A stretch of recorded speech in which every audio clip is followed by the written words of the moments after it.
Welcome to SS news. నేను మీ శోభ. Telugu Desam party కార్యాలయంలో శుక్రవారం అచ్చెన్నాయుడు ప్రజల నుండి వినతులు స్వీకరించారు. శ్రీకాకుళం జిల్లా టెక్ల నియోజకవర్గం కోటబొమ్మాళి తెలుగుదేశం పార్టీ కార్యాలయంలో రాష్ట్ర మంత్రి కింజరాపు అచ్చెన్నాయుడు ప్రజల నుంచి వినతులను స్వీకరించారు. సమస్యల పరిష్కారానికి వివిధ శాఖల అధికారులతో చరవాణిలో మాట్లాడి ప్రజా సమస్యలు పరిష్కరించాలని అధికారులను ఆదేశించారు. ఉద్యోగ ఉపాధి అవకాశాలు కల్పించాలని ప్రజలు వినతులను అందజేశారు. కోటబొమ్మాళి పార్టీ కార్యాలయంలో నిర్వహించిన గ్రీవెన్స్ కార్యక్రమానికి 4 మండలాలకు చెందిన అధికారులు హాజరయ్యారు. రెవెన్యూ, విద్యుత్, గృహ నిర్మాణ, రహదారుల శాఖ అధికారులు పాల్గొన్నారు. పలు గ్రామాల్లో పశు ఆరోగ్య శిబిరాలు నిర్వహించారు. విజయనగరం జిల్లా నియోజకవర్గం రేగిడి మండలంలోని కందిస, తురివాడ గ్రామాల్లో వెటనరీ అసిస్టెంట్లు రాము, దుర్గాప్రసాద్ ఆధ్వర్యంలో పశు ఆరోగ్య శిబిరాలు నిర్వహించారు. రైతులకు పశువుల పెంపకంలో మెళకువలను, జాగ్రత్తలపై అవగాహన కల్పించారు. సమస్యలతో ఉన్న రైతులు తీసుకొచ్చిన పశువులకు వైద్యాధికారులు రాము, దుర్గాప్రసాద్ వైద్యం అందించారు. నిర్వహిస్తున్న పశు వైద్య శిబిరాలను ప్రజలు సరిచేసుకోవాలని వైద్యాధికారులు తెలిపారు. గ్రామ పెద్దలు, పశుసంవర్ధక శాఖ సిబ్బంది తదితరులు పాల్గొన్నారు. జాతీయ స్థాయి బ్యాడ్మింటన్ పోటీల్లో విజయం సాధించిన విజేతలకు శాసనసభ్యులు బొండు శంకర్ అభినందన. జాతీయ స్థాయి బాల్ బ్యాడ్మింటన్ పోటీల్లో శ్రీకాకుళం జిల్లా యువత తమ ప్రతిభ కనబరిచారు. ఎచ్చెలకు చెందిన ఎం గాయత్రి తన సత్తా చాటుకున్నారు. ద్వితీయ స్థానాన్ని సంపాదించి సిల్వర్ మెడల్ ని కైవసం చేస్తున్నారు. ఈమె శ్రీకాకుళం నగరంలో చైతన్య కోఆపరేటివ్ కాలేజ్ లో ద్వితీయ సంవత్సరం హెచ్ఎస్సీ చదువుతున్నారు. శుక్రవారం వీరి ప్రతిభను గుర్తించి శ్రీకాకుళం శాసనసభ్యులు బొండు శంకర్ క్రీడల్లో రాణిస్తున్న విద్యార్థులకు అభినందనలు తెలియజేసి మరెన్నో విజయాలు సాధించాలని కోరారు. కార్యక్రమంలో చైతన్య కోఆపరేటివ్ కళాశాల ప్రిన్సిపల్ శ్రీనివాసరావు, సిబ్బంది తదితరులు పాల్గొన్నారు. కార్గో ఎయిర్పోర్ట్ కు వ్యతిరేకంగా దశల వారీ పోరాటాలను ఉధృతం చేస్తామని సిపిఎం పార్టీ జిల్లా కార్యదర్శి గోవిందరావు అన్నారు. కార్గో ఎయిర్పోర్ట్ కు వ్యతిరేకంగా దశల వారీ పోరాటాలను ఉధృతం చేస్తామని వామపక్ష నాయకులు సిపిఎం పార్టీ జిల్లా కార్యదర్శి గోవిందరావు, న్యూ డెమోక్రసీ జిల్లా కార్యదర్శి తాండ్ర ప్రకాష్, సిపిఐ ఎంఎల్ లిబరేషన్ నాయకులు మధ్య రామారావు ప్రభుత్వాన్ని హెచ్చరించారు. గురువారం కార్గో ఎయిర్పోర్ట్ కు బలవంతపు భూసేకరణ ఆపాలని, సముద్ర తీర ప్రాంతాన్ని కార్పొరేట్ సంస్థలకు కట్టబెట్టొద్దని కోరుతూ పోరాట కమిటీ, వామపక్షాల ఆధ్వర్యంలో కార్గో ఎయిర్పోర్ట్ వ్యతిరేక పోరాట కమిటీ అధ్యక్షులు కొమర వాసు అధ్యక్షతన జిల్లా కలెక్టరేట్ వద్ద నిరాహార దీక్షను చేపట్టారు. ఈ దీక్షను ఉద్దేశించి వామపక్ష నాయకులు సిపిఎం పార్టీ జిల్లా కార్యదర్శి గోవిందరావు మాట్లాడుతూ ప్రజల ఆస్తులను కార్పొరేట్ కంపెనీలకు ఎందుకు కట్టబెడుతున్నారని కింజరాపు రామ్మోహన్ నాయుడిని ప్రశ్నించారు. కేంద్ర రాష్ట్ర ప్రభుత్వాలు సముద్ర తీర ప్రాంతాన్ని కార్పొరేట్ కంపెనీలకు దారదత్తం చేస్తున్నాయని విమర్శించారు. రాష్ట్ర ప్రభుత్వం ఎయిర్పోర్ట్ పేరుతోనే ఈ రోజు మొత్తాలను ఉరి తీయాలని చూస్తుంది. కార్పొరేట్ సంస్థకి ఇక సిరి సంపాదన కూడబెట్టడానికి ప్రయత్నిస్తుంది. ఎట్లాంటి చేస్తే సహించేది లేదని చెప్పి ఈ రోజు ఈ నిరసన దీక్ష ఇక్కడ చేపడతాం. అంతేకాదు ఈ రోజు గౌరవ రవాణా శాఖ మంత్రి రామ్మోహన్ నాయుడు గారిని మేము అడుగుతున్నాం. ఈ రోజు ఎయిర్పోర్ట్ పేరుతోని ఇవాళ ప్రజల ఆస్తులన్నీ కూడా ఇవాళ కార్పొరేట్ ఆస్తులుగా మీరు మార్చేస్తారు. ఎందుకు మారుస్తుందో సమాధానం చెప్పాలని చెప్పి నేను అడుగుతున్నాం. అభివృద్ధి పేరుతో ప్రజల ఆస్తులను కార్పొరేట్ సంస్థ ఆస్తులుగా మార్చడానికి ప్రజలను మోసం చేస్తున్నాయని విమర్శించారు. కార్గో ఎయిర్పోర్ట్ పేరుతో మందస, వజ్రపుకొత్తూరు మండలాల్లో 20 గ్రామాల్లో 1400 ఎకరాల భూమిని ప్రజల వద్ద నుండి బలవంతంగా గుంజుకోవడానికి ప్రయత్నిస్తున్నాయని ఆరోపించారు. రాష్ట్ర ప్రభుత్వం కొబ్బరి, జీడి పంటలకు గిట్టుబాటు ధర ఇవ్వకుండా తీవ్ర దోపిడీ చేస్తుందని, ఇప్పుడు భూములు కూడా దోచుకోవడానికి ప్రయత్నిస్తుందని విమర్శించారు. జిల్లా అభివృద్ధి చెందాలంటే వంశధార ఆధునీకరణకు 1500 కోట్లు కేటాయించి చివరి భూముల వరకు 2 పంటలకు నీరు అందిస్తే ఈ జిల్లాకు 1000 కోట్ల ఆదాయం వస్తుందని, తద్వారా జిల్లా అభివృద్ధి అవుతుందని వారు అన్నారు. ఈ రోజు జిల్లా అభివృద్ధి చెందాలంటే వంశధార ఆధునీకరణకి 1500 కోట్లు మీరు కేటాయం చేయాలి. దానికి సంబంధించి మీరేమీ మాట్లాడలేదు. ఇవాళ భూములు కొనుక్కోవడానికి చేస్తే సహించేది లేదు.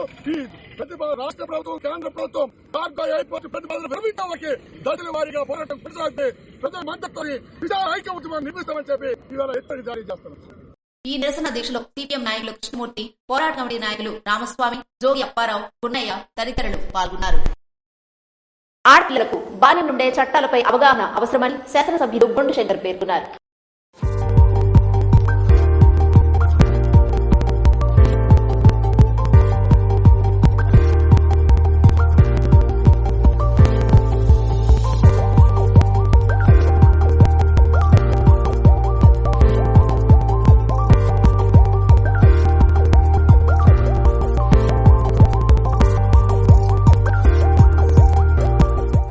ఆడది అంటే అబల కాదు, ఆది పరాశక్తి అని, ఆడపిల్లకు బాల్యం నుండే చట్టాలపై అవగాహన అవసరమని, మార్షల్ ఆర్ట్స్ నేర్చుకోవాలని శ్రీకాకుళం శాసనసభ్యులు బొండు శంకర్ అన్నారు. శుక్రవారం జాతీయ బాలికా దినోత్సవం సందర్భంగా స్త్రీ శిశు సంక్షేమ శాఖ బాలల రక్షణ విభాగం ఆధ్వర్యంలో ప్రభుత్వ మహిళా కళాశాల వద్ద నిర్వహించిన ర్యాలీని జెండా ఊపి ఆయన ప్రారంభించారు. ఈ ర్యాలీ సూర్యమహల్ కోడల వద్ద ముగిసింది.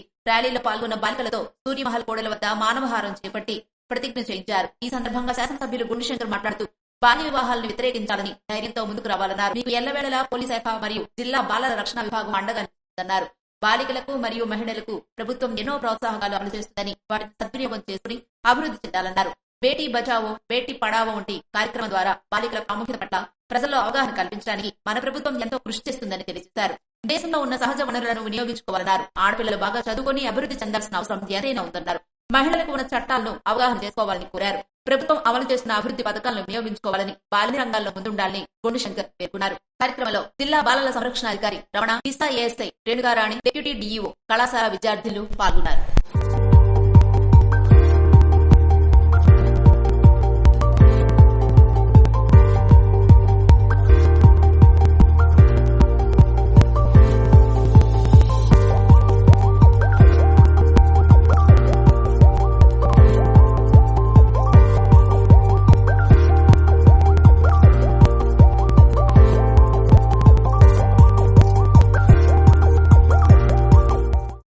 రేగడి మండల పరిషత్ కార్యాలయంలో ఉల్లాస్ కార్యక్రమంలో భాగంగా వాలంటీర్ ఉపాధి హామీలకు కార్యక్రమాన్ని నిర్వహించారు. విజయనగరం జిల్లా రాజం నియోజకవర్గం రేగడి మండల పరిషత్ కార్యాలయంలో ఎంపీడీఓ శ్యామల కుమారి, ఏపీఎం గోవింద్, విజయనగరం జిల్లా కలెక్టర్ ఆదేశాల మేరకు గురువారం ఉల్లాస్ కార్యక్రమంలో భాగంగా వాలంటీర్లందరికీ శిక్షణ కార్యక్రమం నిర్వహించారు. ఈ సందర్భంగా ఎంపీడీఓ, ఏపీఎం మాట్లాడుతూ నిరక్షరాస్యులను అక్షరాస్యులుగా తీర్చిదిద్దేందుకు కృషి చేయాలని తెలిపారు. వాలంటీర్ ఉపాధ్యాయులు మరో 10 మందికి అవగాహన కల్పించాలన్నారు. అందుకే వాలంటీర్ టీచర్లకు 10 అక్షర వెలుగు అభ్యాసక వాచకాలు, ఒక మార్గదర్శిని మరియు ఒక హాజరు పట్టికలను పంపి గురువారం తరగతులను ప్రారంభించాలని, అలాగే సంబంధిత ఫోటోలను వివోసీసీల ద్వారా పంపించాలని ఆదేశించారు. బోయివంక పంచాయతీ గ్రామంలో పలు అభివృద్ధి పనులను జిల్లా పరిషత్ చైర్పర్సన్ విజయ సాయిరాజ్ ప్రారంభించారు. శ్రీకాకుళం జిల్లా కవిటి మండలం బోయివంక పంచాయతీ గ్రామంలో మండల పరిషత్ ప్రాథమిక పాఠశాల కాంపౌండ్ వాల్ ను మండల పరిషత్ నిధులు 1.70 లక్షల వ్యయంతో చేపట్టిన కాంపౌండ్ వాల్ ను శ్రీకాకుళం జిల్లా పరిషత్ చైర్పర్సన్ ప్రియా విజయ సాయిరాజ్ మరియు ఎమ్మెల్సీ నత్తు రామారావులు ప్రారంభించారు. కార్యక్రమంలో కవిటి మండల ఎంపీపీ కడియాల పద్మ, కవిటి మండల వైస్ ఎంపీపీ గోపయ్య, మండల వైసీపీ ప్రెసిడెంట్ కడియాల ప్రకాష్ తదితరులు పాల్గొన్నారు. 43వ అఖిల భారత విద్యార్థి పరిషత్ రాష్ట్ర మహాసభలో ఎన్వీఆర్ పాల్గొన్నారు. విశాఖపట్నం ఏయూ ఇంజనీరింగ్ గ్రౌండ్స్ లో నిర్వహించిన 43వ అఖిల భారత విద్యార్థి పరిషత్ రాష్ట్ర మహాసభలో ఏబీవీపీ పార్లమెంట్ మెంబర్ అయిన హెచ్ఎల్ ఎమ్మెల్యే నడు ఈశ్వరరావు పాల్గొన్నారు. ఈ కార్యక్రమంలో పివిఎన్ మాధవ మరియు బీజేవైఎం ఉపాధ్యక్షులు మాధవరావు, ఏబీవీపీ నాయకులు, అన్ని జిల్లాల విభాగాల నుండి ఏబీవీపీ స్టూడెంట్స్ కూడా పాల్గొన్నారు. కేంద్ర ప్రభుత్వం రైతు వ్యతిరేక విధానాలకు వ్యతిరేకంగా ఈ నెల 26న నిర్వహించబోయే ర్యాలీని జయప్రదం చేయాలని సాయి మోర్చా కమిటీ కోరింది. కేంద్ర ప్రభుత్వ రైతు వ్యతిరేక విధానాలు, లేబర్ కోడ్లకు వ్యతిరేకంగా శ్రీకాకుళంలో ఈ నెల 26న బైక్ ర్యాలీని జయప్రదం చేయాలని సంయుక్త కిసాన్ మోర్చా కేంద్ర కార్మిక సంఘాల సమన్వయ కమిటీలు పిలుపునిచ్చాయి. భారతదేశ స్వతంత్రాన్ని కార్పొరేట్ కంపెనీలకు తాకట్టు పెట్టే మోడీ విధానాన్ని వ్యతిరేకిస్తూ ఈ నెల 26వ తేదీన రిపబ్లిక్ డే రోజు శ్రీకాకుళం పట్టణంలో బైక్ ర్యాలీ నిర్వహించి నిరసన తెలియజేయాలని చెప్పి సంయుక్త కిసాన్ మోర్చా అలాగే కేంద్ర కార్మిక సంఘాల సమైక్య నిర్ణయించింది. ఆ నిర్ణయం మేరకు శ్రీకాకుళంలో ఈ బైక్ ర్యాలీ జరుపుతామని తెలియజేస్తున్నాం. శ్రీకాకుళం సిఐటియు కార్యాలయంలో శుక్రవారం నిర్వహించిన సమావేశంలో వక్తలు మాట్లాడుతూ కేంద్ర ప్రభుత్వం 13 నెలల పాటు సాగిన రైతు ఉద్యమం సందర్భంగా రాతపూర్వకంగా ఇచ్చిన వాగ్దానాలను గాలికి వదిలేయడం దుర్మార్గమని దుయ్యబట్టారు. రైతు ఉద్యమానికి తలవంచి రద్దు చేసిన చట్టాల్లోని విధానాలు కొత్త చట్టాలుగా తీసుకొస్తుందని విమర్శించారు. కేంద్ర ప్రభుత్వం కొత్తగా తీసుకొచ్చిన సహకార చట్టం, వ్యవసాయ సాంకేతిక చట్టం రైతాంగాన్ని కార్పొరేట్ కంపెనీల పెత్తనం కిందకు తెచ్చేందుకు చేసినవే అని దుయ్యబట్టారు. సహకార చట్టంలో చేసిన మార్పుల వల్ల సహకార పరపతి సంఘాలు, పాడి సహకార సంఘాలు, మత్స్య సహకార సంఘాలను కార్పొరేట్ కంపెనీల గొడుగు కిందకు చేర్చడమే లక్ష్యంగా ఉన్నాయని అన్నారు. కేంద్ర ప్రభుత్వం నూతనంగా జారీ చేసిన వ్యవసాయ మార్కెట్ల జాతీయ విధానం చట్టం ప్రకారం మొత్తం విధానాలను వ్యవసాయ ఆధారిత పరిశ్రమాధిపతులు, ఎగుమతి దిగుమతిదారులు, విదేశీ వ్యాపారులు రైతుల పంటలను స్వేచ్ఛగా కొనుగోలు చేయడం, నిల్వ చేసుకోవడం, ఎగుమతి చేసుకోవడానికి అనుకూలంగా ఉన్నాయన్నారు. ఉపాధి హామీ పథకానికి తూటు పొడుస్తుందని, విద్యుత్ సవరణ చట్టాన్ని, స్మార్ట్ మీటర్ల ఏర్పాటు పూనుకుంటుందని విమర్శించారు. కేంద్ర ప్రభుత్వం కార్మికులకు వ్యతిరేకంగా తీసుకొచ్చినట్టు 450 కోట్ల పేరుతో మొత్తం కార్మిక వర్గం ప్రాణత్యాగాలతో సాధించిన కార్మిక చట్టాలను కూడా కార్పొరేట్ కొనుగోలుగా మార్చేయడానికి తీవ్రంగా వ్యతిరేకిస్తున్నాం. అలాగే ఈ రోజు రైతాంగం పండించిన పంటలకి గిట్టుబాటు ధరలకు గ్యారెంటీ చట్టం చేస్తాం హామీ ఇచ్చి నేటికి అమలు చేయకపోవడం, ఇప్పటికే ఢిల్లీ సరిహద్దుల్లో రైతాంగం పోరాడుతున్నా సరే పట్టించుకోకుండా నిర్లక్ష్యం కావాల్సిన నేపథ్యంలో రైతుల తలాంటి నిరసన కూడా ఈ సందర్భంగా తెలియజేయాలనుకోవడం జరిగింది. అలాగే ప్రభుత్వ రంగాన్ని పూర్తిగా కార్పొరేట్ కట్టబెట్టాలని చేస్తున్న ప్రయత్నంలో భాగంగా విశాఖపట్నం స్టీల్ ప్లాంట్ సహా ప్రభుత్వ కంపెనీలను కూడా కార్పొరేట్ కట్టబెట్టాలని చేస్తున్న ప్రయత్నానికి వ్యతిరేకంగా కూడా ఉద్యోగులు కూడా ఈ పోరాటంలో భాగస్వామ్యం అవుతున్నారు. అందుకే కార్మిక రైతాంగ ఉద్యోగ కార్మిక ప్రజా వ్యతిరేక విధానం వ్యతిరేకంగా జనవరి 26 నిర్వహించే మోటార్ బైక్ ర్యాలీలో మొత్తం అన్ని సంఘాలు కూడా పాల్గొని జయప్రదం చేయాలని చెప్పి పిలుపునిస్తున్నాం. రైతులు కోరుతున్న C2+50 ప్రకారం మద్దతు ధరలు గ్యారంటీ చట్టం, రైతులు వ్యవసాయ కార్మికుల రుణ విముక్తి చట్టం, ఆహార భద్రతా చట్టం కొనసాగింపు, ఉపాధి హామీ పథకం విస్తరణ, కౌలు రైతులకు రక్షణ కల్పించడంతో పాటు కార్మికులకు నష్టకరమైన కార్మిక వ్యతిరేక 4 లేబర్ కోడ్లను రద్దు చేయడం కోసం మరింత తీవ్రంగా పోరాడాల్సి ఉందని అన్నారు. శ్రీకాకుళం 7 రోడ్ల జంక్షన్ నుండి సూర్యమహల్ మీదుగా రామలక్ష్మణ జంక్షన్ వరకు జరుగు మోటార్ బైక్ ర్యాలీని జయప్రదం చేయాలని కోరారు. సమావేశంలో ఆంధ్రప్రదేశ్ రైతు సంఘం జిల్లా కార్యదర్శి మోహన్ రావు, టీఏడీయూ జిల్లా ప్రధాన కార్యదర్శి తేజేశ్వరరావు, వ్యవసాయ కార్మిక సంఘం జిల్లా ప్రధాన కార్యదర్శి సింహాచలం తదితరులు పాల్గొన్నారు. విద్యాశాఖ మంత్రి నారా లోకేష్ బాబు జన్మదిన సందర్భంగా Etcherla MLA Nadimidiri Eswararao cake cut చేశారు. రాష్ట్ర విద్యాశాఖ మంత్రి నారా జన్మదిన సందర్భంగా ఎచ్చెర్ల ఎమ్మెల్యే క్యాంపు కార్యాలయంలో ఏర్పాటు చేసిన వేడుకల్లో MLA Nadimidiri Eswararao cake cut చేసి విద్యాశాఖ మంత్రి నారా లోకేష్ కు జన్మదిన శుభాకాంక్షలు తెలియజేశారు. ఈ సందర్భంగా పెద్ద ఎత్తున హాజరైన నాయకులు, కార్యకర్తలు, అభిమానులు ఉద్దేశించి ఎమ్మెల్యే నడిమిదిరి ఈశ్వరరావు మాట్లాడుతూ తాతకు తగ్గ మనవడిగా తండ్రి అడుగుజాడలో నడుస్తూ తన నాయకత్వ ప్రతిభతో రాష్ట్రాన్ని అభివృద్ధి పదంలో నడిపేందుకు నారా లోకేష్ అహర్నిశలు శ్రమిస్తున్నారని, నేటి యువత నారా లోకేష్ ని ఆదర్శంగా తీసుకోవాలని పేర్కొన్నారు. అటువంటి నాయకుని ప్రోత్సాహంతో మన నియోజకవర్గాన్ని మోడల్ గా చేసుకునేందుకు అందరి సహకారం అవసరమని, కూటమిలోని పార్టీల నాయకులంతా కలిసికట్టుగా పనిచేద్దామని, అభివృద్ధి దిశగా అడుగులు వేద్దామని అన్నారు. రాష్ట్రం మొత్తం ఎచ్చెర్లను ఆదర్శంగా తీసుకునేలా దూసుకుపోదామని పార్టీ శ్రేణులకు పిలుపునిచ్చారు. నరసన్నపేట ఆర్టీసీ కాంప్లెక్స్ వద్ద రిక్షా కార్మికులు, ఆర్టీసీ సిబ్బందికి మధ్య వాగ్వాదం చెలరేగింది.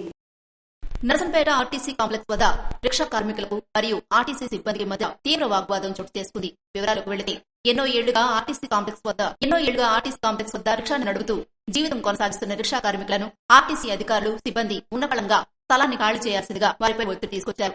దీంతో మేము ఎక్కడికి పోయి బతుకుతామంటూ రిక్షా కార్మికులు తమ ఆవేదన వ్యక్తం చేశారు. ఇక్కడే ఉన్నాం, అక్కడ లోపు వద్దని మళ్ళీ డిఎంఎం వెనక మనం తోచాం రోడ్డు. ఇప్పుడు రోడ్డు దగ్గర కూడా వాళ్ళకి డబ్బులు డబ్బులు ఏమిటి, మా పేదల వాళ్ళు వేళకు బతిమాలి అలాగా చచ్చిపోవాలా, రిక్షా డబ్బులు మాకు ఏ బతుకులు లేవు. వేరే దగ్గర పేరు చూపారు, ఇట్లా రిక్షలు బేరాలు వేరే దగ్గర బతుకొని చూపారు, మా పక్కన నిలుతాయి. అయితే టీడీపీ నాయకుడైనటువంటి బెవరరాము మీడియాతో మాట్లాడుతూ ఎన్నో ఏళ్లుగా ఆర్టీసీ కాంప్లెక్స్ వద్ద రిక్షాలను నడుపుకుంటున్న ఈ రిక్షా కార్మికులను ఇప్పుడు ఉన్నపళంగా ఖాళీ చేయమంటే వారు ఎక్కడికి వెళ్లి బతుకుతారని ఆర్టీసీ అధికారులను నిలదీశారు. ఈ విషయాన్ని అధికారుల దృష్టికి తీసుకువెళ్తామని హెచ్చరించారు. అంతేకాకుండా ఆర్టీసీ కాంప్లెక్స్ వద్ద ప్రయాణికులకు నీడనిచ్చే ఒక మహావృక్షాన్ని సైతం ఆర్టీసీ అధికారులు, సిబ్బంది నేలకూర్చే ప్రయత్నం చేశారు. ఇక్కడ చాలా వరకు సుమారు అయితే ఇప్పుడైతే వాళ్ళ స్ట్రెంత్ తగ్గిపోయింది. ఎందుకంటే ఆటోలు, బస్సులు ఇవన్నీ పెరగడం వల్ల రిక్షా అనే పరిస్థితి తగ్గిపోయి కొంతమంది ఏంటంటే లేబర్ పనులకు వెళ్ళిపోతున్నారు. కొద్దిపాటి మంది అంటే సుమారు ఒక 50-60 కుటుంబాలు ఇప్పుడు కూడా చేసుకుని బ్రతుకుతున్నారు. ఈ రోజు ఏంటంటే అర్థంతరంగా వచ్చేసి చుట్టుకొట్టేసి ఆర్ఎన్బికి సంబంధం, ఆర్టీసీకి సంబంధం లేదు, ఆర్ఎన్బి నగరికి కొట్టేసి వాళ్ళు పెట్టుకున్న రిక్షా స్థానాన్ని కూడా ఈ లాక్పేషన్ చేసుకుని అడ్డులకిచ్చుకొని పొట్టలు పట్టడానికి ప్రయత్నాలు చేస్తున్నారు. అసలు చెట్టుపట్టడానికి వీళ్ళకేమి ఆర్డర్స్ ఎవరు ఇచ్చారు? రాష్ట్రాలు కూడా వాళ్ళ తర్వాత పర్మిషన్ తీసుకోవాలి. పాలసీ పర్మిషన్ కూడా లేదు. ఈ ఇష్టానుసారంగా పచ్చదనం లేకుండా, పరిశుభ్రత లేకుండా ఈ ఇష్టానుసారంగా చేస్తున్నారు. అధికారం మాకు ఉంది కదా అని చెప్పేసి ఇది చాలా వరకు తప్పు. అది ఆర్టీసీ ఈ చెట్టు పట్టడానికి కూడా ఫారెస్ట్ పర్మిషన్ కూడా ఉండాలి. ఇవన్నీ లేకుండా వాళ్ళ పేదల కోసం ఆలోచించకుండా ఇవన్నీ చేసి వాళ్ళ పొట్టలు కొడుతున్నారు. ఇది మాత్రం ఎట్టి పరిస్థితుల్లో సహించాలి. అయితే దీనికి అటవీ శాఖ అధికారులు ఉత్తర్వులు మంజూరు చేశారా లేదా అన్నది ప్రశ్నార్థకంగా మారింది. ఇవి వార్తలు. మరిన్ని వార్తలతో మళ్లీ కలుద్దాం. చూస్తూనే ఉండండి SS న్యూస్.